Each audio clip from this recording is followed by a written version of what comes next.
You're all set, Annie. Great. Welcome, everybody, to the Planning, Energy, and Environmental Quality Committee for Monday, February 10th. And we're meeting at a little bit different time. We're starting for the rest of the year. We're going to start meeting at 1 o'clock instead of 10. So I hope that is convenient for most folks. And so first off, I want to just discuss or mention a couple of changes to the agenda. We have removed the Ag and Farmland bylaws from the agenda. They need a little bit more work, so we're going to have them reviewed again and come back to us later. And there's also a resolution added members should have on their desk. This is regarding change in positions at Recycling and Materials Management. Any other changes to the agenda? Okay, and then we'll go to public comment. We have, let's see, I don't see anybody. I thought we were going to have a few people. Kate, are you doing public comment? No. So maybe we don't have. Brian Eden just joined. Oh, Brian just joined. Okay. Hi, Brian. I'm going to just read the rules real quick, and then we'll have you participate in the public comment. So the rules are under privilege of the floor. I agree to a 3-minute time limit. I agree to not raise my voice. I agree to not to use lewd, obscene, profane, slanderous, or libelous language, or speak or act in a manner that would tend to incite a breach of the peace. I agree not to speak about county personnel matters. Personnel matters include comments about the job performance of named county employees other than elected officials. We are fair game. After 3 minutes, I agree to leave the microphone and yield the floor. Transferring time to another person is not permitted. I agree to be courteous and not make comments, gestures, outbursts, or other disruptions while other members of the public or legislature are speaking. I agree that if I cause a disruption and am asked to leave, I will leave the chambers. Or Zoom, I guess, would be the other thing. So Brian, welcome. Good afternoon. You're hearing me, I hope? Yes. Okay. So I wish to speak in support of the resolution requesting the New York State Legislature to enact the packaging reduction bill. The past 2 years, the case board has submitted similar resolutions to PEAK, and it has adopted them. Consumers and municipalities seem to be the entities least protected in the current environment with regard to costs and toxicity with the deregulatory framework that is coming at us. The county recycling program has long been beloved in our community. I support the continued excellent work of the program staff. Given the increasing cost of living, the program must remain affordable. That's only possible if those that create issues of solid waste management are responsible for a portion of their costs. It's an incentive to further reduce the amount of packaging and its costs. And, you know, this is a very high profile issue last year at the legislature. It was widely debated, and there was a lot of negotiations about people's critiques. For example, the Business Council, the Farm Bureau, and the public plastics industry. And so the latest bill reduces from 50% to 30% for being recycled over 12 years. We prohibit chemical recycling still, which is mostly only creates, returns plastics to some level of fuels. But we do continue to prohibit the most toxic chemicals that were in the materials. Now, we've greatly expanded those that are exempt from the regulations. You need to have $5 million in sales, so that takes out almost everybody except the highest producing, packaging industry entities. So we are moving. I hope we can move this bill through this year. There's just incredible challenges in every sphere that you look. But, I know Tompkins County has been at the forefront, and I hope they continue to be so. So thank you very much. Thank you, Brian. Is there anybody else for public comment? Don't see that there is. Thank you for that. And next we have Kate Darfler, the chair of the Tompkins County Environmental Management Council, here on Zoom. for an update from their group. And the reason we put this at the beginning because Kate has some time restraints. So welcome, Kate. Hi, thank you. I'm going to try to share my screen. I just have a few slides to share with you all. All right, hopefully you are seeing that. I just wanted to give a quick update on things that we're looking ahead into the next year. Normally around this time, we come and present on things that we did last year, but I sort of did that already with Peak when we focused on our bylaws. So I wanted to look at the things that we're moving forward with. Oops, that's not what I will do. I want to present. And give you guys an update on what we're looking at for the next year. And the first of that, I think everyone, I came to the Ledge meeting, I guess it was just last week, to mention that we are working on a 5-year strategic plan. We're doing this in collaboration with the Cornell Brooks School for Public Policy. There's a class, a graduate level class on strategic planning for nonprofit organizations, and they are using the EMC as their case study, essentially. And so they walk through the whole process of building a strategic plan using our information and our data and our stakeholders, and then at the end produce us a report based on all of that, based on our own input as well. That is the basis for they basically build a 5-year strategic plan. And the reason I bring that up also is because, as I mentioned at the Ledge meeting, stakeholder interviews are a big part of it. And additionally, all the EMC members are part of that stakeholder process, but so are legislators and planning board, planning department members and recycling and solid waste. And so a lot of the people in this room and listening to this meeting are stakeholders, and interviews will start beginning this week. They're working at their class to build the questions for those interviews, and then they'll be reaching out probably by email initially.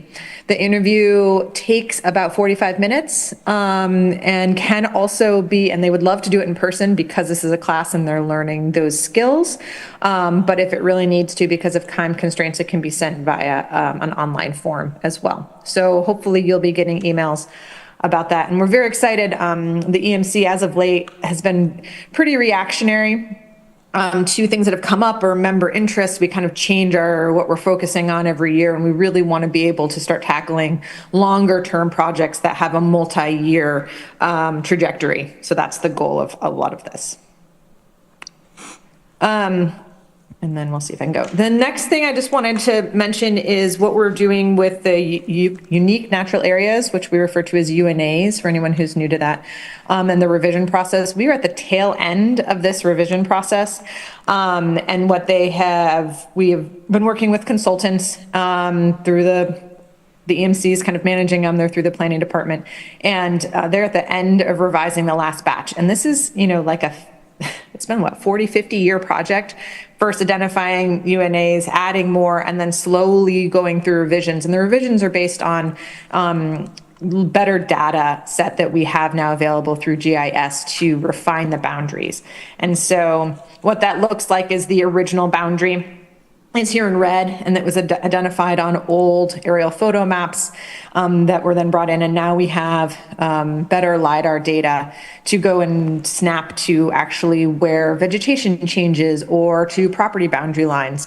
And so they're working through all of the last round of the UNAs. What happens next, and why I'm presenting this to you, is that after the EMC is actually hopefully voting on the last pieces of that at our meeting next week. And then every municipality gets their own gets our UNA report on a thumb drive that goes to their municipality. And my goal for this year is to have EMC members present those to the board so that they have a little bit more context than just a thumb drive arriving in the mail. And so it would be great if there's any way that you guys can help make sure that, because I know you are connected with your municipalities, that when they are coming in. If you are there during the conversation, you know a little bit about the UNAs as well, because this is something that we've been working on for decades. And just look for that in your communities coming up. And because the EMC no longer has municipal representatives in the village, we are also going to be inviting the village representatives to come to that meeting and to try to make sure that's all communicated together, because most of the villages still do have UNAs in them, but they also reside within that town municipal boundary. And then the last thing I wanted to talk about is a new project that we started last year. And it kind of spun out of people moving into the community and really being lost when they looked at what is going on environmentally, who does what, where do they sit, how do you get involved, how do you not? And part of the EMC's purpose is informing the public on what is going on environmentally in Tompkins County. And what we have the green scene that you can sign up to kind of stay abreast of what organizations are doing, but no first place to go to help the public understand the environmental ecosystem, essentially, of the county. And so we started trying to think of, well, what would be helpful as maybe an online system. And the idea of essentially an environmental directory came out. And we started last year working on this task. We were working with Dominic in communications before he left to kind of really figure out what the website would look like, especially with the new website system, what modules would be best for us. The EMC has been working on the back end data set of that, which the EMC would manage. And so last year, the task group that was doing this worked on the criteria for building that directory. They started kind of building that out and collecting the information.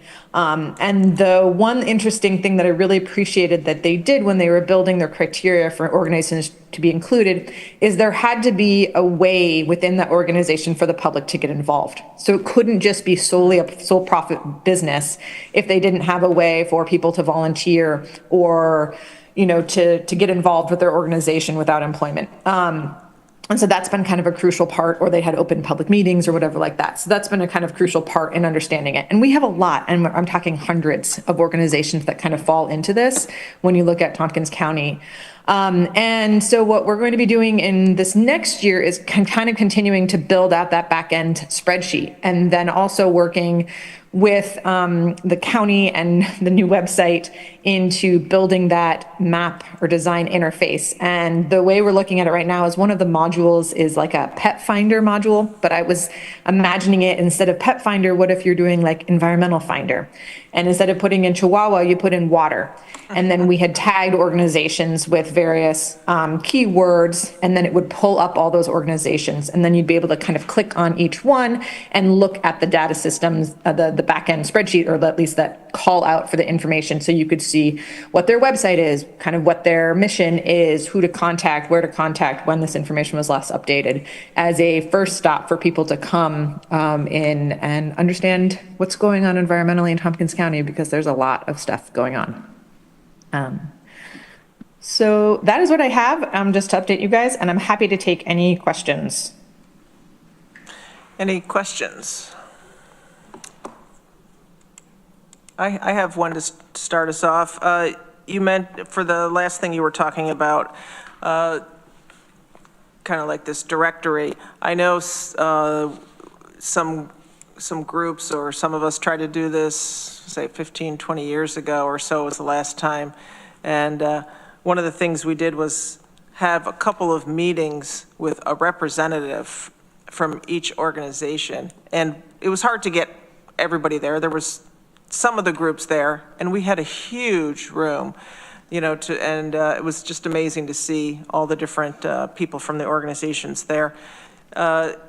So my question would be, is this something that the EMC would maybe take on and try and keep it updated over time? Yeah, so the idea would be that the EMC has access to the back-end database system and can update that, or update it and then, send it to the communications or someone who updates the back-end system. And it would be the EMC's responsibility to keep that up to date. Hopefully it's something that you only have to kind of check once a year, just to make sure these organizations still exist, make sure that's still the same person. The other option is to set it up where the organizations to be included have to update it, but that gets it can get lost in the changes over, oh yeah, we forgot to tell the EMC that person's not in charge anymore. So right now we're looking at it as something that the EMC would do on behalf for the county.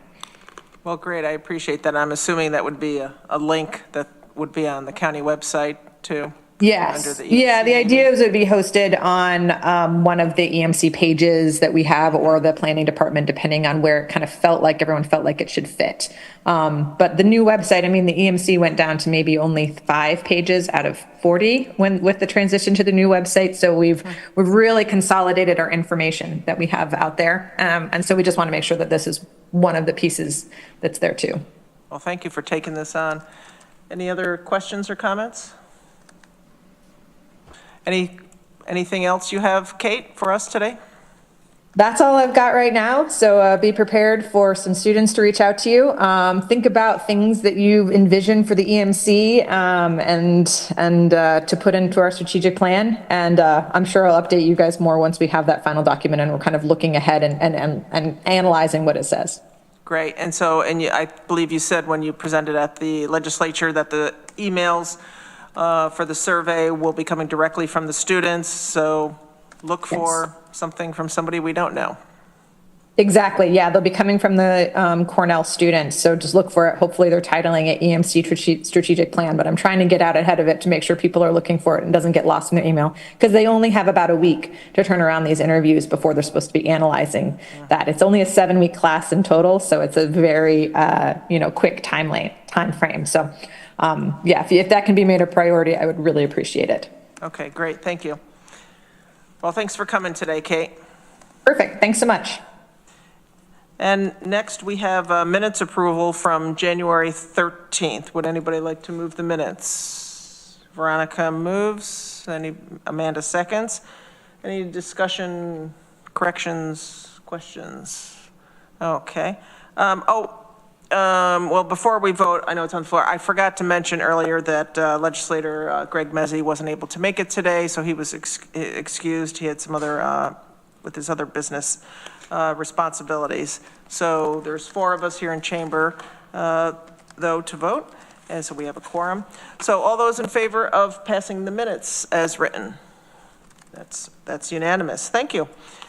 And for the chair's report, we have some appointments. So if you look at packet page 12, we have some appointments, and then I'm going to also talk about the ones that you have a handout of that was in the back of the agenda. So first, these are the non-voting liaison assignments, and these are just for information only. We don't need to vote on those. So these are for the EMC, that's me, Ann Koreman. For Climate and Sustainable Energy Advisory Board, Veronica Pillar. Agricultural and Farmland Protection Board, Randy Brown, legislator. So thanks to those folks for doing that. And then we'll get over to the other page, which is the advisory board appointments. These are all voting members. And this is, let's see. All righty, so I have a question maybe for Jordan or Katrina. As I'm reading these now, this says the Ag and Farmland Board, but we just read that was a non-voting, but it... So the Ag and Farmland Board provides a liaison seat and a voting seat from the legislature. Randy Brown volunteered to be both. So he's both. So he's the liaison and a voting member. Yes, okay. ma'am. All right, thank you for that explanation. So we have Randy Brown for the Ag and Farmland Protection Board, Soil and Water Conservation Board, Randy Brown, legislator, Veronica Pillar, legislator, Hillview Road Landfill Citizens Advisory Committee, Dan Klein, legislator, Fish and Wildlife Management Board, Veronica Pillar, delegate legislator, and Mike Sigler, alternate legislator. So would someone like to put those on the floor, because we do need to vote on the last ones. Amanda, seconded by Veronica. Amanda? Does my appointment to the Water Resources Council need to be on here? That's a direct appointment from the chair of the legislature. Okay, all right, great. I got that one right? All right. Good job. Thank you. And that was already made, I believe. Oh, well, there you go. Yep. Thank you for doing that, Veronica. Just want to say, in case it becomes relevant for the Soil and Water Conservation District, I would love to continue serving on the Board of Directors. Unfortunately, they're meeting right now. I am obviously not there. We're hopefully going to be able to change the meeting time because, you know, if we don't, it's not like anyone from Peak would be able to serve on it anymore. But I'll let you know if we have to change something, but Okay. probably the board can adjust. Okay, thank you. All right, so let's go ahead and vote on those. All in favor of the advisory board appointments? That's unanimous. Thank you. That passes. And then next we have the county administrator's report. We have, of course, Comfy here. Do you have any report for us today? Yeah, so we did submit the goals for 2025. So the goals that you have included in there for Department of Planning and Sustainability and also recycling and materials management. So these are for you to review. And if there are specific questions, you can direct them to the department or we can liaise with them to provide you response to it. So these are the goals set for ourselves for 2025. Okay, and that's they start on packet page 14. The departmental goals as set forth from administration, working with the departments. Any questions on those from anybody here? Because it concerns departments too. Veronica? This all looks good to me. My question is maybe not actually for the Peak Committee, but for planning, the department equity indicators. It says Tompkins County renter and homeowner housing cost burden with demographics, and I just don't know what that is. Well, like what specifically you're tracking or? Yeah, and I will admit, Megan in my office developed the details of that. But it, at a high level, is looking at the renter population and the homeowner population and tracking that over time and breaking it down as much as possible as the data allows us into demographic information. I will say it's fairly limited at the census level, and much of that information is only updated in the decennial census, so it's not very frequently updated, but that's an indicator that I think will give us some insights into the housing market. That makes sense. And thank you for teaching me the word decennial just now.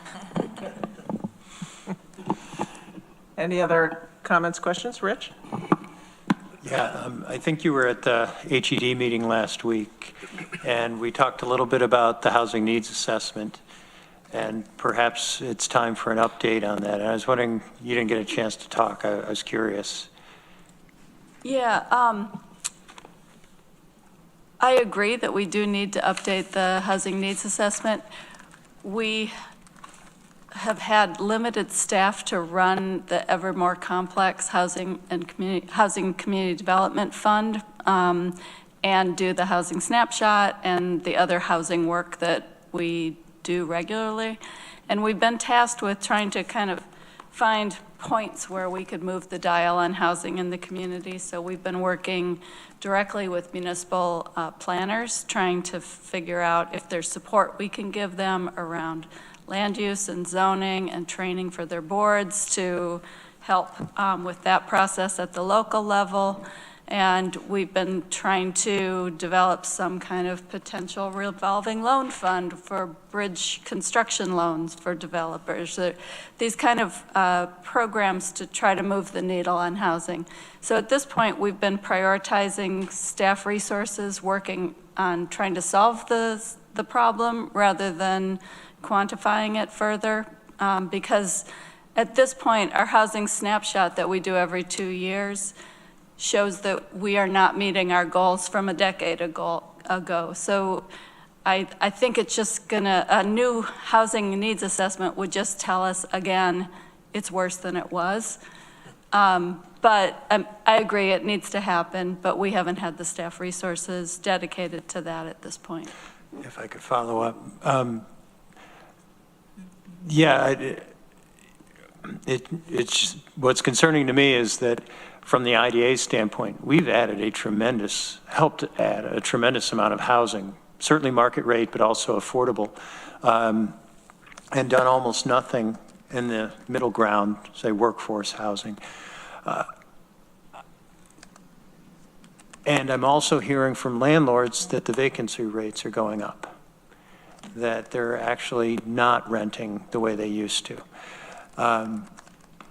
And it would be really helpful to get a better sense of that in the decision-making that's happening, certainly at the IDA, but I would think within the rest of the legislature. Also, one response I got in talking about this was that a demand study might be the most useful approach, and that maybe the thing to do is to hire a consultant and outsource that, so we could not burden your department, but get the immediate information. Yeah, that could be an interesting approach. And you can see, we do track the new housing units coming online against our decade-old goals. And we're doing pretty well for student housing, and everything else is significantly behind the decade-old goal.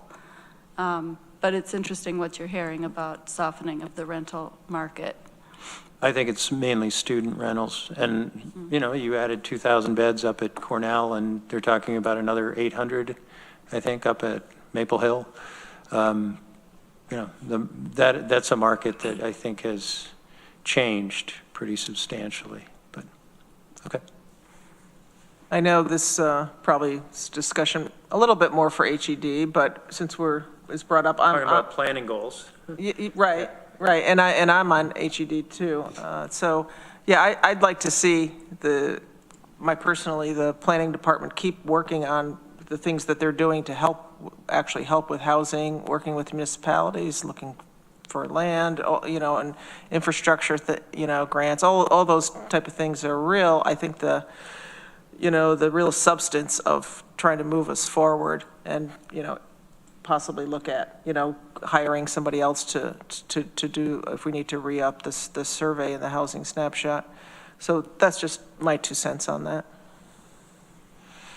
Amanda, and then, I'm sorry, Katie, do you want to respond to that first, and then Amanda? I was going to clarify one other thing on our goals here, so. Yeah, no, that's fine. Okay. I just, today we learned that we did not get the Hazard Mitigation Plan Update grant money that we had applied for in the fall. We got a call from the New York State Department of Homeland Security today that there wasn't enough funding in that round we applied for. They encouraged us to apply for the round that is now open with a deadline of April 30th, and it sounds pretty promising that we'll get funded in the second round, but just to update you on that. That's too bad. Thanks for letting us know. Amanda? Sure. Well, I was going to look at Leo and Kat under your goals and just ask if there was anything else you wanted to say about the department equity indicators. And I know Rich was at GO, but we had a conversation about our new equity I don't remember what it was called, annual report from our Chief Equity and Diversity Officer. And one of the goals for the organization is that departments will have 1 or 2 equity indicators that they'll be looking at, just for anyone listening who doesn't know that. So you guys have identified 2 here, which is great, and I just wondered if you wanted to say any more about it. Well, maybe we'll tag team the answer. So I think number 1, when these were due, these were submitted as drafts, and the reason being because our I think it was called office hours meeting with Charlene was after that due date. We did meet with her and we had some great discussions. But with that said, I'm not sure how much more these may change. You might be able to chime in to give your thoughts on that. Yeah, I think we're working on fine tuning just some of the, I think the metrics was the piece that might kind of shift anything that could potentially change. But really what we were looking at when we were developing these was kind of services that we are currently planning for the year. What are we currently doing? So we have a couple projects that we know will be taking place in environmental justice areas in the county, specifically with that focus to really expand services and make sure people have access. So we'll be monitoring kind of how that gets rolled out and how that access looks like. And then additionally, we have a countywide campaign that we're looking at conducting to really reach people throughout the county to help engage them and help individuals understand what services we offer. We feel like it's been quite some time since we've done that kind of education. What's pay as you throw? You know, why do I have to use trash tags? Some of the basics, as well as just some of the important information about recycling and how can we save money on our trash tags. So that's another one that we'll be monitoring, kind of the reach, the engagement, and looking both, you know, at the different areas throughout the county as well, geographically as well, to understand how that's impacting people around the county. Yeah, that's great. Charlene is very data oriented, so I think, you know, collecting the data and the numbers really helps you see what, you know, gaps you have, and then you can address those. So sounds like you're on the right track. Thank you. Yeah, we had a lot of discussion on the data, what we could collect, how we're going to collect it, and whatnot. Yeah, thanks for the question. Rich? Yeah, I had a question going back to the minutes from last month when I wasn't here. But there was talk about a code enforcement officer. It sounded like that was a new position. And I was curious, are there revenue goals associated with that position, or has it existed in some capacity before? So that was an existing full-time position up until roughly 2021-ish, which, you know, I think with COVID issues, with some revenue type issues from sale of materials, that position was really paused. As a result, what we are looking to do in one of these other goals was to update the existing Chapter 140 solid waste management laws. We have not filled that position. As a part-time position budgeted in 2025. We expect to have those laws updated July-ish. And we were planning on bringing in that part-time code enforcement officer a few months prior to that to get acclimated and help us with some of the planning.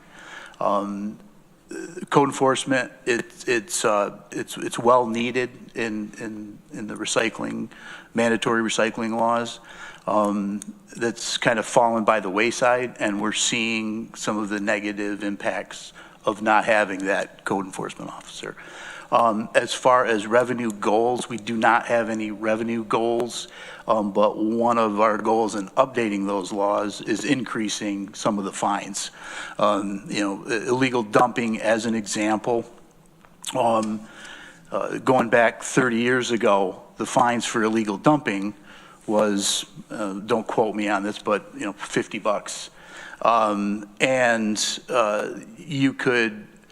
You could illegally dump your material and pay that $50 fine less than it would cost you to get rid of the material the right way. So there's a need for the updating the laws and a real need for enforcement. Yeah. Hopefully that answered your question, Rich. So potentially down the line, but you'd also probably see some revenue impact by having a better quality of recycled product. Yeah, revenue impact will not only come from, you know, fines. I just soon have 0 fines and everybody complying. But with that said, the volume of recyclables, you know, there's some things that point to recycling being thrown in the waste through a couple of means. And that needs to be enforced. Once that's enforced, those recyclables are back into a recyclable waste stream that are generating revenue. So yes, if everything works right, we should see an uptick with our volumes and an uptick with our revenue from the sale of those volumes. Yeah. Thanks. Any other questions? I'm just going to tag on to what you're talking about there as far as like the cleaner items that come in for recycling, because this is relatively new, I guess, but you're collecting glass, clean glass can be saved at home and brought separately from your recycling. You can bring it right down there, and it's right before, when you go around the big circle, it's right before electronics, I believe. Yes. Because I usually bring my electronics and the glass right there. So that's another way to help, keep things easier to recycle them if they're separated. Okay, any other questions for Corsa or on the department goal or the department goals that contain to this committee? All right, thank you, Corsa. Was there anything else you had? No, nothing. All right, thank you for coming. And then we'll go right into the Department of Recycling Materials Management. You have a couple of items. Did you have any overall, anything else you wanted to say overall? No, probably the only thing, I might mention is, we are still working on finalizing the contract extension agreement for the Recycling Solid Waste Center. Administration, of course, has signed off on the term sheet for agreeing to the terms, and really now we're just drafting the actual contract amendment, which I'm hoping will be finalized within the next couple weeks. Great. Yeah, actually, just a real quick update where we stand with the draft solid waste management plan. Okay, I'll speak to that. Yeah, so at the end of last year, we received comments from the state on our draft plan. We've been working on responding to those comments, incorporating any feedback into our draft plan, and we will be resubmitting that to the state midweek this week with the hopes that we will soon hear that we have an approvable plan. At that point, we would then move it through the county process to introduce it as a plan for consideration for finalization. Great, thank you. Any questions for them on that? Okay, and so then you have an information item of capital payment summary on page 18, and then there's a resolution on page 19. Rich, did you have a I did question have a on the question summary? on the payment page.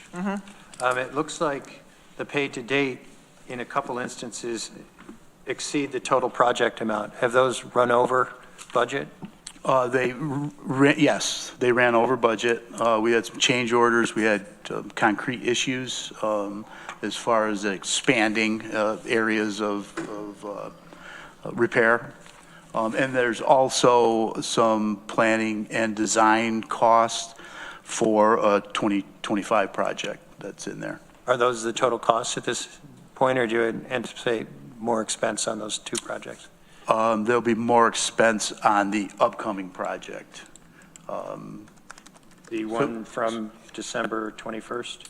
We finalized what we're actually referring to a 2023 project that actually was initiated in 2024, right? Okay. So that project is complete. A couple of these invoices are the final invoices from that project. Okay. I mean, you're close to the budgeted amount, so not a significant variation, but you don't think it's going to go much further? And it looks like one is below budget? These capital payments are for engineering. And we have two open projects. We had this ARPA project, and then we had an infrastructure project. The ARPA project came to us a little later in the game where that money was available. So you couldn't use any engineering money for ARPA. ARPA wouldn't pay for any engineering, planning, design. So we had to keep engineering separate from that project. So we were pulling the engineering cost or expenses from the infrastructure upgrade project. I know that sounds a little complicated, but so in other words, all the engineering for those two projects are in a separate project from that ARPA. I don't know if that was confusing or not, but it complicated things when you had to keep the engineering, planning, design, oversight separate. No, Yeah. that's fine. No, you don't anticipate any big surprises continuing here in cost overruns? Certainly not with that project that we just closed. Okay. Yeah. I mean, we've got other capital projects coming up. So Anything can go wrong. anything can go wrong. Okay. Yeah. Thanks. Thank you. And so next we have a resolution. This is packet page 19. This is a resolution to support, and before we'll get into, I wonder if there's a little typo there with the word for, but I'm going to read the title as it is, and then we'll see if it needs to change.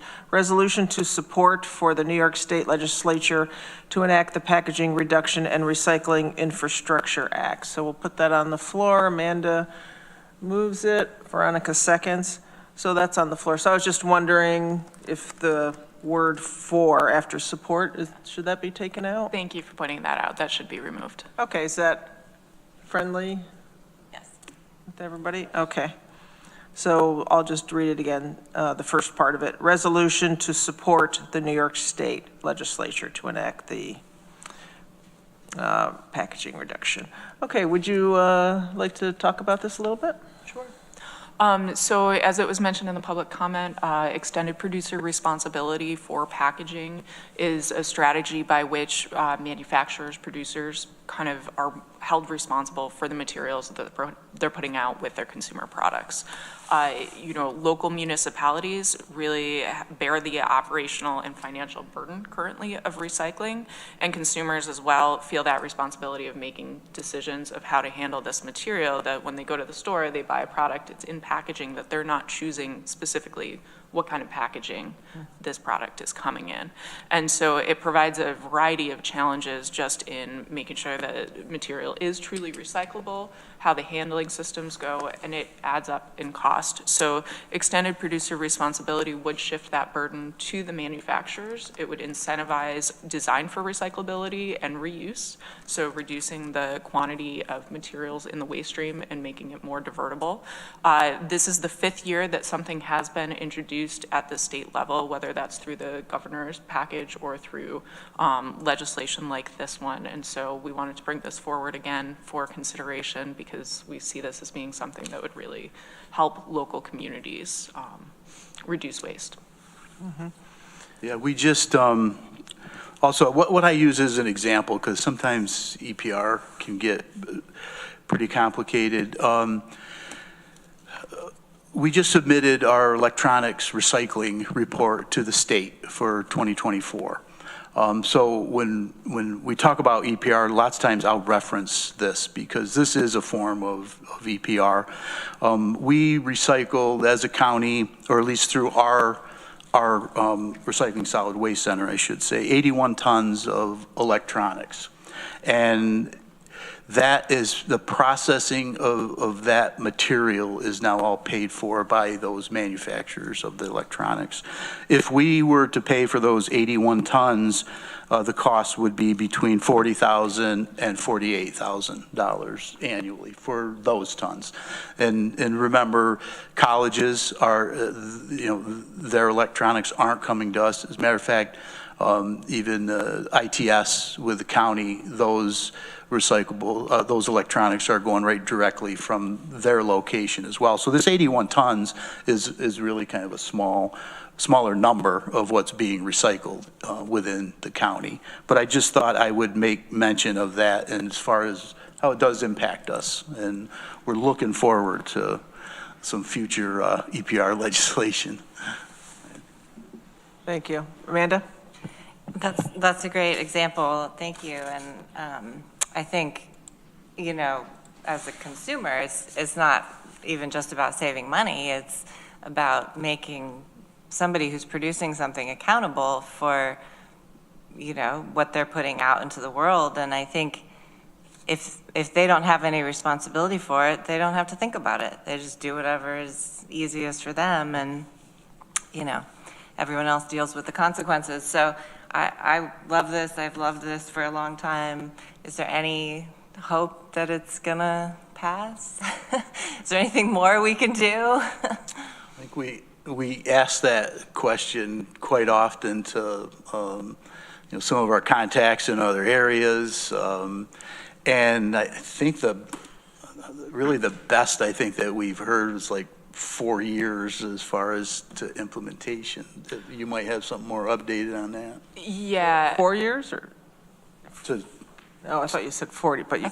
No, four. 4 years, okay. Yeah, 4. But I think the other piece is that it needs to pass before we get to that point. And so I think the piece is reaching out to state representatives to let them know how important this is, how much it's going to make an impact on our local communities, and really how the system across the state really is in need of support like this. Yeah. Well, thanks for working on it. Rich? Yeah, I'm going to be an oddball here, because I totally agree with the goal, and putting the incentives in the right place makes perfect policy sense. But in trying to understand this, I went and looked at the legislation, and I was appalled. It's a total mess, in my mind. It has a section saying financial implications, and there's nothing there. They have not done the analysis to say, what is this going to cost the producers, but also consumers, because the cost will be passed back to customers. In some sense, maybe it's cheaper because you can have less packaging or more smart packaging, but we don't know. And then you look at the legislation itself, it's massive. It involves an incredibly complex bureaucratic system that, by all indications, New York State is not capable of. They just cannot do this. And they've proven that they can't do it on one project after another. The part of the structure is seeming to outsource responsibility to a non-governmental organization to be named, and they're going to be given a 10-year monopoly to run this and to create values and to try to do some sort of collection and enforcement system. I don't know. And then I read that there were 4 other states, Maine, Oregon, Colorado, California, that have passed this, and it looks like there's about a 10 or 4-year rollout, but nobody's implemented it yet. And so we don't have anybody we can look to say, yeah, this works. It might, and it seems to be working, say, for electronics, but that's a pretty small piece of, you know, the stream that we'd be looking at. As I said, I firmly support the idea.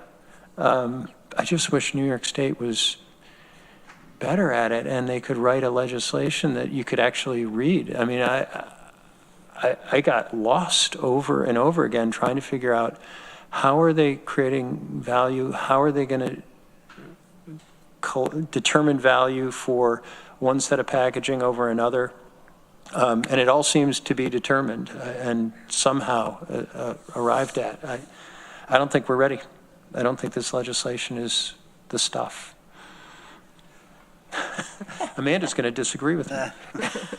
Kat or Amanda? I'm not sure who had their hand up first. Go ahead. Okay, you bring up a lot of points there, for sure. I think that, yes, there's other countries that have been implementing this. So, you know, if we look beyond the United States, there are successful models that we can look to. I think additionally, there's a lot of stakeholders involved in how this has gotten to the language it is in today. So I do certainly understand the points you're making. The state has invested and is in the process of working with certain agencies to do more research on current recycling infrastructure. So I think the idea is that they are working on some of those answers of kind of what is the current infrastructure in place, where are the gaps, where are the needs, trying to get that information while this is still being considered so that when something finally passes, they're positioned a little bit better for that. I haven't seen it in a while, but I know there was research done by a private entity to look at how much it would cost, I think in a different state, if EPR was added, how that would impact consumers. And my recollection is it was incredibly insignificant. I can see if I can find that specific number as well, if that would be helpful. Amanda? Yeah, I don't disagree with you, Rich. I mean, I think, it's a big unknown, and kudos to you for trying to wade through it. But I think like a lot of things, like we have to start taking steps. And I think even if there's some miracle this passed at the state, somebody would have to actually start figuring it out instead of like, well, maybe we'll figure it out later, or we'll try, or we'll think about it in the future. I think taking responsibility for our garbage is huge, and manufacturers have to take responsibility as well.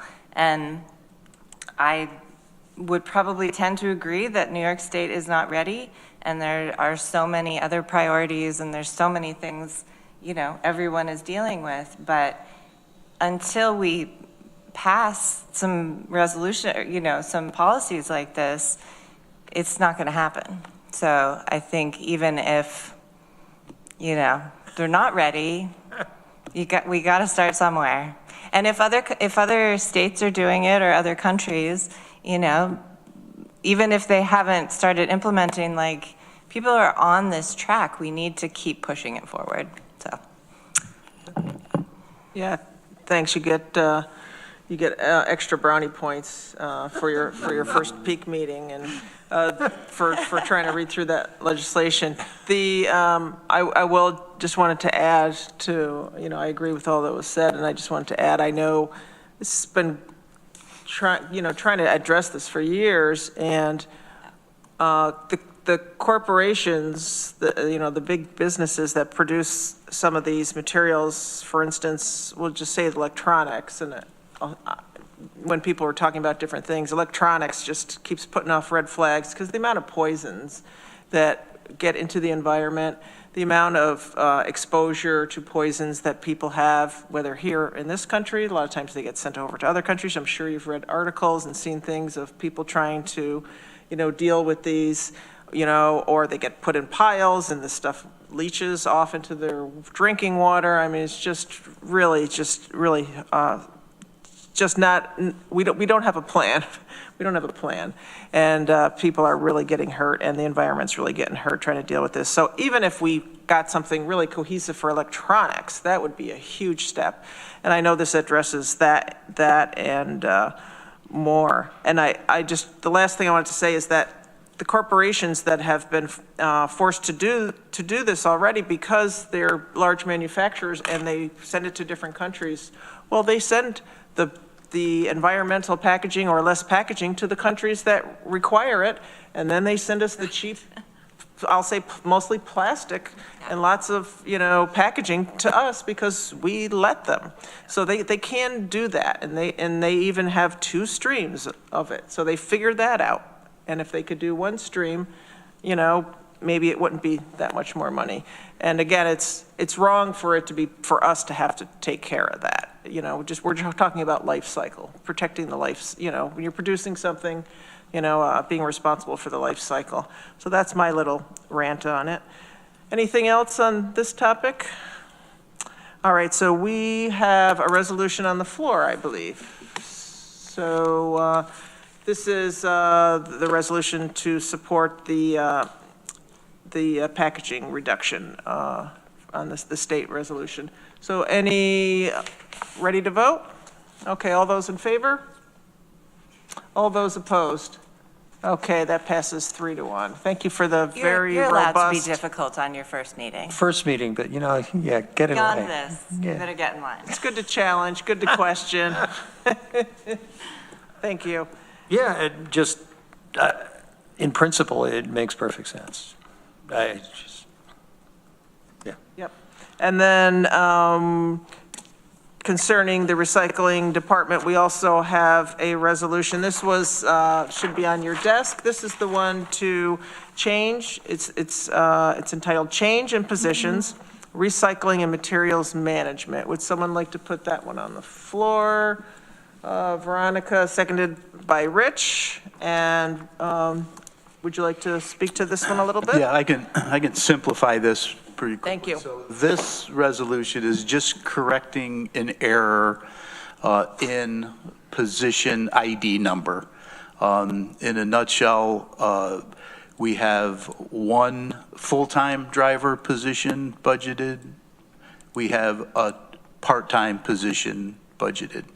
The ID number was switched in 2025, so it's just switching those ID numbers back. It doesn't affect our budget, it doesn't change our staffing number of employees, just simply switching the position ID numbers. Okay, I think we might even have Rich to vote for this one. Maybe. Maybe, I'm hopeful. Any questions, comments from anybody? Veronica? Because I've never looked at this closely, but since it's coming up, what does the position ID number denote? Since I'm looking at, you've got same title, same pay grade, same job code. Yeah, I thought it was kind of strange too. We have an employee, let's say his name is John. He is in the full-time position, and we got a note from HR that when is he going to go down to part-time, 20 hours a week. The part-time driver is on hold right now. He'll be the driver for a grant that we have implemented in September. So long story short, they must have an ID number for that driver. I'm not exactly sure how it works, but yeah. So the ID is associated with the person Yeah. in the position. Yeah. So if neither position were filled, maybe it wouldn't matter, but at the moment, it is that Correct. John holds position Yes. number, whatever, and you don't want to have to like have him He's quit not our- and get rehired Exactly. into. Exactly. He's not the our same job. part-time driver. He's our full-time driver, so, yeah. So I just want to add that every single position in the county has a code. It's part of our position control, so that the department then just hire people because they want to, but we know who is where and whether there are vacancies or there are no vacancies. So every single position has a number. So sometimes when somebody is in a position and maybe upgraded or hired into a new position, there may be lapses in changing the specific position in the system, and they may be in the new position but still hold on to the old position code, and you have to move the individual in the system to be able to create a room for rehiring or anything. So that's usually what happens, and so it's part of control to be able to know how many staff, how many vacancies do we have, and who is where, and at every single moment. Is the position code different from the employee number? Yes. Okay. Okay, I learned something today. Okay, any other questions before we vote? All right, all those in favor? That's unanimous, just like I thought maybe. Great. Thank you. Anything else from your department, Leo or Kat? I think we're all set. Thank you. All right, thanks for coming. You're welcome to stay, but I know you have other things to do. Up to you. And next, we have our Department of Planning and Sustainability, and we have Katie Borgella. Do you have anything you want to say overall before we get to the resolution? I don't today.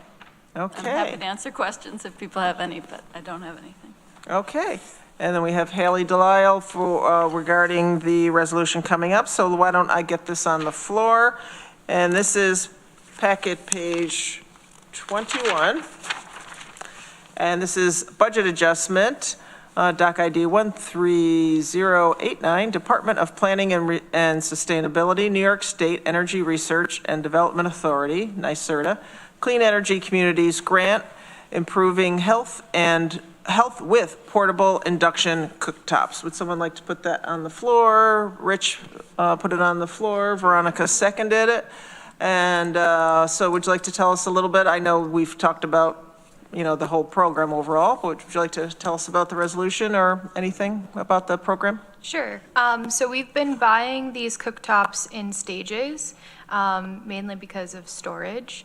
So we've bought the first batch of 50.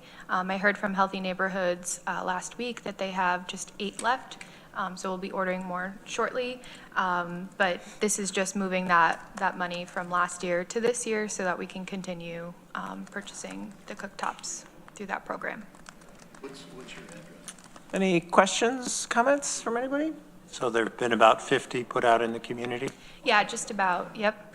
How many in total do you think you're going to be able to do? So with the bid that came through, about 268, which we were initially only planning on 150. So it is a significant amount. And is there a reason it didn't happen in '24? It seems like getting cooktops would be a pretty sweet gig. Yeah. So in order to get the cooktop, you have to go through the Healthy Neighborhoods program, which is more involved. And so it's just a capacity issue. Like I think last week they gave out 5. So it's just kind of slow. Okay. Great, and it's, if you haven't used one of these induction cooktops, I have just one. I think it's similar to what you're giving out next to my propane stove. And so I mostly use that. And there's no hood over my gas stove. It was the kind that was built that, there's a fan, there's a fan in the middle that's supposed to go down, but heat and gases don't tend to go down, they tend to go up. So that doesn't really work very well. But also, if you just look up the amount of, the effects to your health and your family's health from using gas stoves, whether you have a good fan or not above it. So just take a look at that. So it's helping, it's through the Healthy Neighborhoods program, but it's really helping the health of the occupants inside also. So anything else before we vote on this one? All those in favor? That passes unanimously also. We're on a roll, but I think that's the last thing we have to vote on. So anything else, Haley, that you have for us today? Nothing today, nope.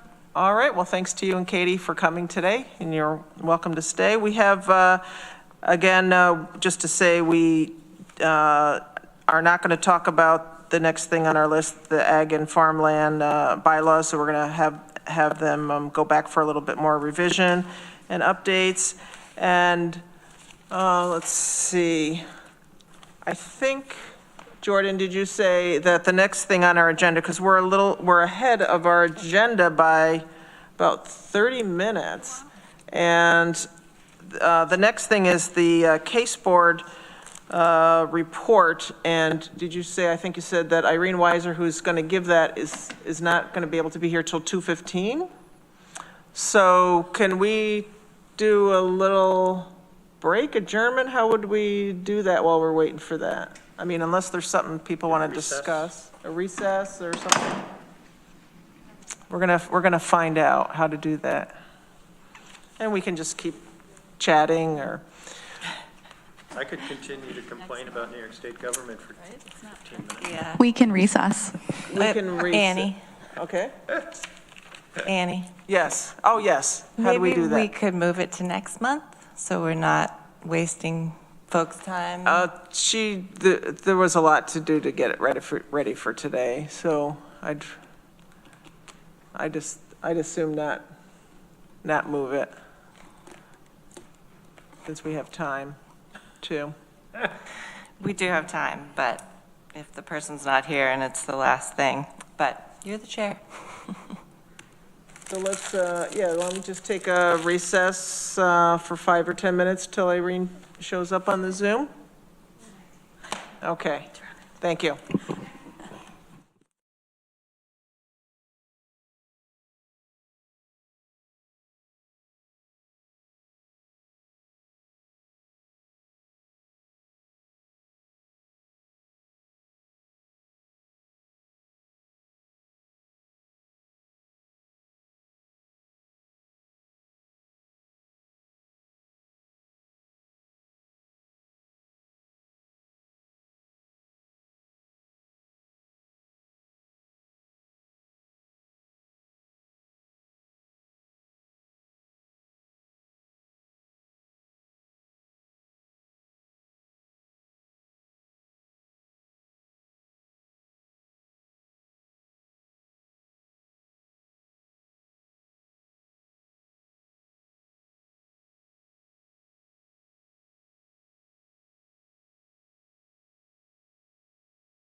You are live.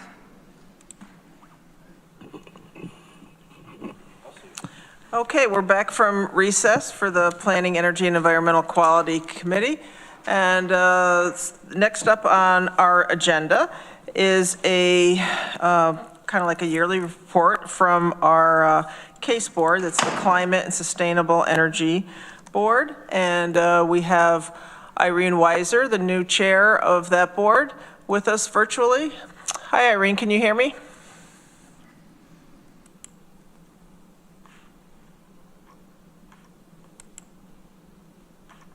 I can. Can you hear me? Yes. Hi, welcome.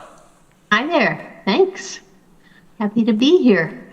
So I presume everybody got the PowerPoint. I'm going to go to screen share and start the show. Great. Yes, we did receive that. Thank you for putting that together. Yeah, sure. Happy to do it. Let's see. Turn it into a slideshow. And we're off. So as Annie just indicated, I am the chair of CASE this year. For the past 2 or 3 years, I've been the vice chair. And our chair for those years, Sarah Culata, has stepped down. And I know some of you are new legislators to the committee. So I wanted to just start by giving you an overview of our purpose, which is, broadly to advise the legislature with expert advice and curated information on regulatory initiatives, successful community programs, and, just broadly speaking, things related to energy and climate change, emerging energy efficiency, renewable and climate adaptation technologies. The committee currently has 9 of the allowed 11 members. Sarah Culata and Evan Hallis has stepped down, and we're currently doing a search to replace 2 members. But as I said, I'm the chair. Danielle Eisman, who is at Cornell Atkinson Center on Climate Communication, is the vice chair. And then the rest of our members here that you can see, really, there's a lot of expertise in this community on energy stuff. So Andrea, who works with Tetra Tech with a PhD in sustainability and engineering. Louise Bruce, who works with the Recycling Partnership, which is a national organization. Brian Eden, I'm sure many of you know Brian, the policy director for the Campaign for Renewable Energy. Rebecca Evans from the city's director of sustainability. Guillermo at Co-op Extension. Martha Robertson also needs no real introduction. Sarah Schnabel is the owner of Lamort Electric Heating and Cooling that does, I think, exclusively heat pump installations. So we have quite a broad bench of expertise, really. The highlights of our activities this past year, we provided input and actually proposed an amendment on the county's green building policy, whose name got changed to something, I don't remember. It's like for existing buildings and major renovations. But in any case, or no, I guess it's for new buildings. In any case, we proposed an amendment to ensure that the building energy efficiency, if overall was downgraded, that building energy efficiency would still maintain a priority, even if the things were downgraded from LEED Gold to LEED Silver. We worked with the legislature to put together resolutions supporting various climate and sustainable energy items at the state budget. This is something that I was particularly involved in, NYSEG's resiliency plan. We joined as a party to the Public Service Commission's proceeding on the resiliency, and we critiqued NYSEG's plan, filed comments about how inadequate we thought it was, had about 20 people show up to speak at a public hearing, And the Public Service Commission agreed with us and beyond and rejected NYSEG's resiliency plan and sent them back to the drawing board. A revision will be due in March of 2025. We crafted and supported a green facilities over target request, which thanks to everyone you funded, but unfortunately, I think I've heard from Terry that we didn't get the $2 million grant, and so, but we do appreciate that you saw, the rationale for forwarding that over target request so that we didn't leave money on the table. We also worked to support a proposal by the Science Center for Capital Improvement Grant, which they did get to upgrade their HVAC system. And last, and again, thanks to all of you for this, you approved a resolution making CASE a permanent advisory board. In addition to our action items, much like you guys, we often have educational, informational presentations, and this is a list of the variety of folks that we heard from. You'll see that we do try to bring in people from across various organizations and agencies within the city or within the county. So IAED, Historic Ithaca, we brought in Standard Hydrogen Corps to talk about the hydrogen fuel cell project at Southworks.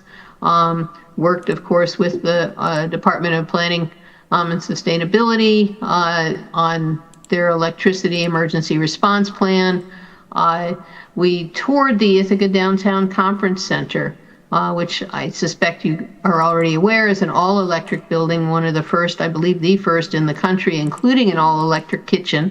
And they asked us for ideas and feedback of how to broaden their reach of marketing themselves as a sustainable facility. So, we talked about that. We also made some suggestions about improving and enhancing the efficiency of the building even further. NYSEG, or the North Side Apartments, I just want to point out that this was a really exciting. Sorry. Oh, sorry, I thought somebody was trying to say something. The North Side Apartments is a really exciting project from our standpoint. And again, the county stepped up to help make this happen.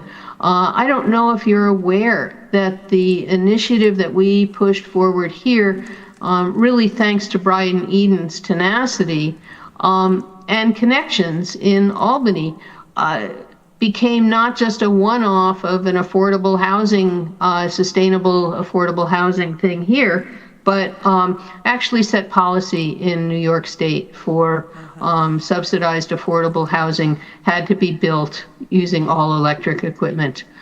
So it's a big deal that we started that here. And anyhow, we went for a tour to see the final project. And some good news, again, we had some educational information about the Climate Superfund Act and the New York State ban on CO2 fracking. Individual members of our committee and also of the legislature, I believe, commented, signed petitions, whatnot, to support these two pieces of legislation, and both of them did pass. So that was a big victory. 2025, yeah, yikes, right? I kind of like everybody who knows what's going to happen from federal support for any of the kind of programs and priorities that we have had here in regards to clean energy projects. And so by necessity, our focus will be on state and local solutions, which it has largely been anyhow, because our interest is to support work within the county. One of the things that I've heard members of the committee express is that they want to see us be more engaged and not just meetings where we get a presentation once a month. And so there's a variety of possible working groups. None of these, I haven't even flown this past the advisory board yet. This is just, we did do some surveys and talk to people within the committee to find out what are the priorities, also looked at the expertise that we have on the committee. And these are the possible working groups that we will be considering. I invite any of you, if you have suggestions for additional working groups that you would want to see us address, we're certainly open to that. Again, our job is to be of service to the legislature. So, but these are some ideas that we've had. Mobile home resiliency and energy efficiency. I think that there's been some legislature involvement with that already, and Danielle Eisman is spearheading that effort. She's also, if you jump down towards the bottom, working on resiliency and hazard mitigation planning. I know that DOER and Department of Planning and Sustainability are going to be working on that as well this year. This is a different angle on, I think, broader and looking what's happening around the country and informing work here. So that committee is currently in formation. I want to point out NYSEG. So the third item down, NYSEG has a rate case that we expect will be what they call dropped in, filed at the Public Service Commission probably in May.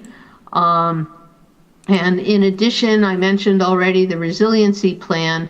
I think we mentioned briefly to you last year that NYSEG also is involved, and all the utilities are involved in developing a plan for how they're going to manage their gas infrastructure to reach the goals of the state's climate law. And Fossil-Free Tompkins, under my leadership, had proposed what I was calling a tabletop exercise that would involve NYSEG working with our community to look at the system, the gas pipeline system within the county, and figure out where potentially things could be pruned back and how they would go about doing that. Being mindful of, whether the electric supply could support electrification. So think of, for example, a dead-end street. Could you close off the pipeline to that dead-end street and convert the residents on that street to heat pumps and gas, and all electric appliances? So whether it's, a need for electric dryers and water heaters and certainly home heating. And so anyhow, to just as a tabletop exercise, not that any of it is going to be happening instantly, but nobody's really explored how do you actually go about doing this pruning process that everybody talks about. So I expect that will be happening in the coming months here. The resiliency plan will be redone, and the rate case. And I believe that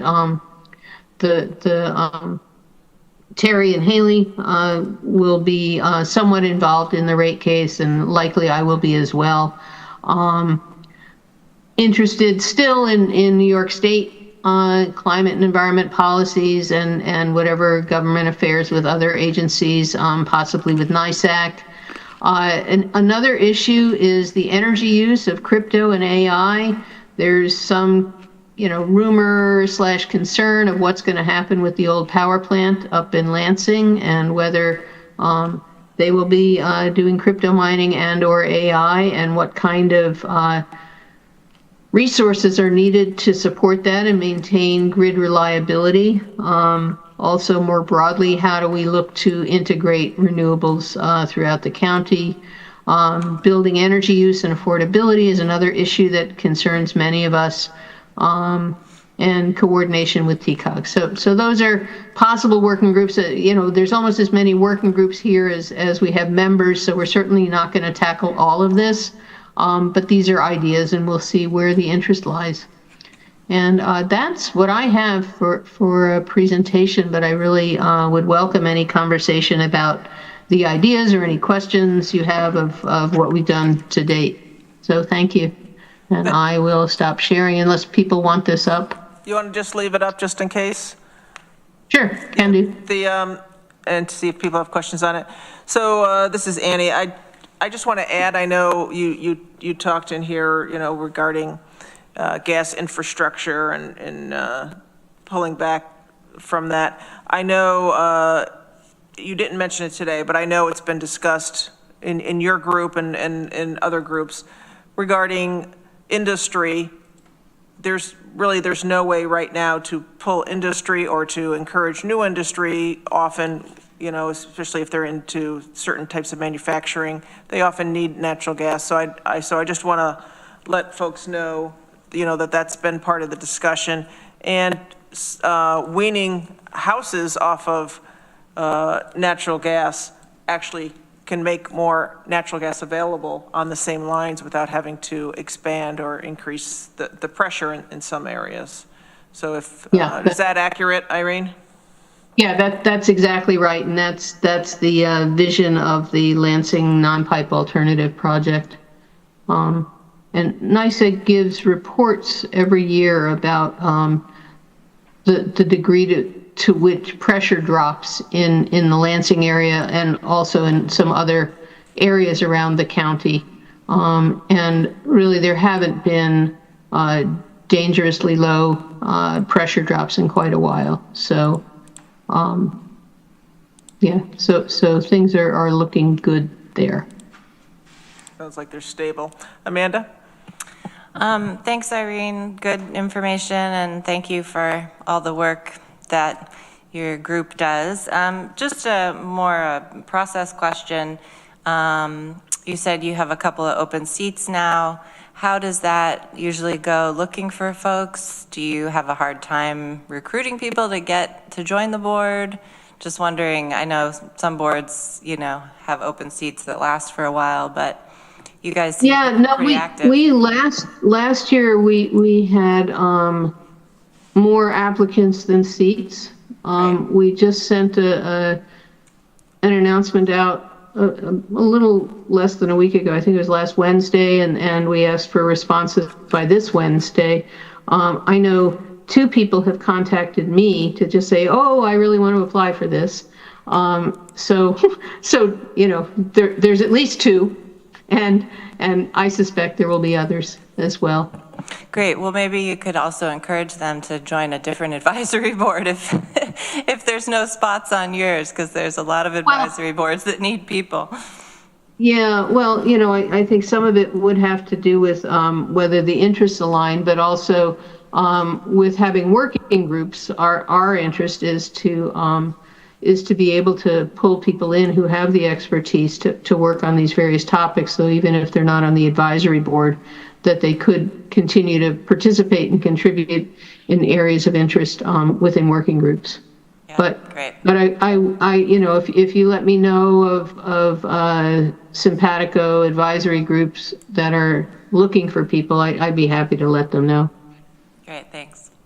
Yeah, thanks for bringing that up, Amanda. I was just thinking if that could be a further discussion on, we don't want to overwhelm the advisory boards, but is there something like, and we could talk with the clerks, I don't know how often there's openings. I know at the end and beginning of the year, we'll often have a lot of openings. So if there's some way we can pass out that information, disseminate it to people who are already on things, because they might, they're already active in the community, they might want to join something else, or they might know other people.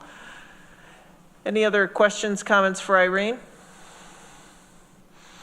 Any suggestions for things you'd like to see them work on? I mean, they have a couple of many possible ideas for next year. Anything jumping out at you that looks more that you'd like to point them towards?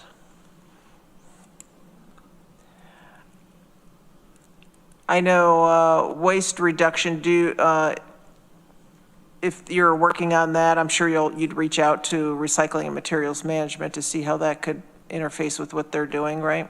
Yeah, of course we would. Again, if we go that way, I had mentioned Louise Bruce, who works with a national organization on waste reduction and community education around that. So she's a terrific asset, young woman with lots of energy and interest. So we'll see, what kind of things, and there's any number of people in the community that are interested in waste reduction stuff as well. Obviously we have the reuse center, along with the sustainable, recycling and waste management group. So there's lots happening here, and we'll see. And Amanda had asked, we had a resolution, as you probably know, regarding EPR, environment, Yeah, great. Extended producer responsibility. And so Brian had spoke also at a public comment period. So, and Amanda had a question, like, is there anything else we can do to help support that? And if you can't answer it now, if you want to bring it back to your group to, please let us know for that and for other things, if there's certain action points. Yeah, so there's a challenge with state level, legislation and that sort of thing. Just because of, we've tried to align the case board meeting such that we meet in advance of case, and then that the case meets in advance of peak. And then, peak, stuff that we bring to peak then has to go through to a subsequent legislative meeting. And so things happen at the state level on a very different timeline than that. Between us passing a resolution to pass on to you to review and pass and then get to the state, things could have changed a million times. So, So in general, I think that we'd be able to circulate petitions or let you know about call-in days, and people can sign on as individuals. I think that Brian was going to pull together a single resolution for peak and the legislature to consider that would identify, maybe the top 5 pieces of legislation that we would encourage support from the county to support. And I think that's the way that we've done that in previous years, that we give an overview of legislation that's happening and then pull together a resolution that, lets our state folks know that we support the following 5 bills or something. Mm-hmm. Yeah, I think that's really helpful. Thank you. Any other questions or comments for Irene? Well, thank you very much, and congratulations on being voted in as chair of that group. It's really, really important. And as you mentioned, we have such experts from the community on there. So during the year, if you have a question about something, feel free to email them or attend one of the case board. I encourage everybody to attend one of the meetings. Got a lot of great folks on there that they're always asking, what else they can do for us. So thank you, Irene, very much. Sure. Thank you. And I will just say too that not this month, but next month, I'm expecting, some of you may know Marguerite Wells. She was years ago involved with Black Oak Wind Farm. She's now the director of the statewide, oh God, I can't believe I'm forgetting that. ACE is the acronym. It's the big Alliance for Clean Energy. It's the big lobby arm of all of the large scale energy folks, be it solar or wind. And so she'll be speaking not this month, but next month, about what she sees on the horizon for us to push for at the state level, and also probably talking about the impacts of what's happening at the federal level. So you guys are all welcome, and we invite you to join our meetings if there's topics of interest. I will make a habit of attending each of these meetings and reporting to you about the thumbnail of what we've learned, what we're doing, what we're working on. But I encourage you, if you're interested, to please attend our meetings, because they're really quite impressive. Thank you. And that's the fourth Tuesday of the month, 4 to 6 p.m. And it's virtually most of the time. And so then you said Marguerite Wells is going to be at that one in February or in March? At the March meeting. In March. Okay.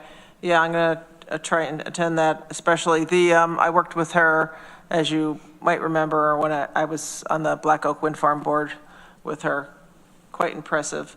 The things she did then. And she really is. And she's only, become more impressive over time. She worked for several years at Invenergy, managing their wind program in the Northeast, and now working, as the executive director of the Association of Wind and Solar Installers in New York State. So, we have amazing expertise here in this community. So, very fortunate. Thank you. And can you take your slideshow down now? I can indeed. Thank you for leaving that up. Okay, now for the committee, any reports or anything going on for members that you want to talk about? Okay, I know you're on a lot of liaison boards, so thanks for folks that signed up for that. And Rich, I didn't ask you because we had folks already signed up for things, which is really unusual for peak. We have a long list, as you heard. So thanks everybody for doing that, and we'll see you next month. And thank you, Jordan, and thank you, Corsa, for coming. Thank you, Annie. The meeting is adjourned. Annie, Thank you. Yes, Annie, Irene. will you or Amanda get me the list of other committees or advisory boards that need members? Jordan, is that something you can do? Okay, Jordan or one of the clerks is going to send you that, Irene. Okay, terrific, thanks. Right, thanks for disseminating that. Appreciate it. Yeah, sure. Okay.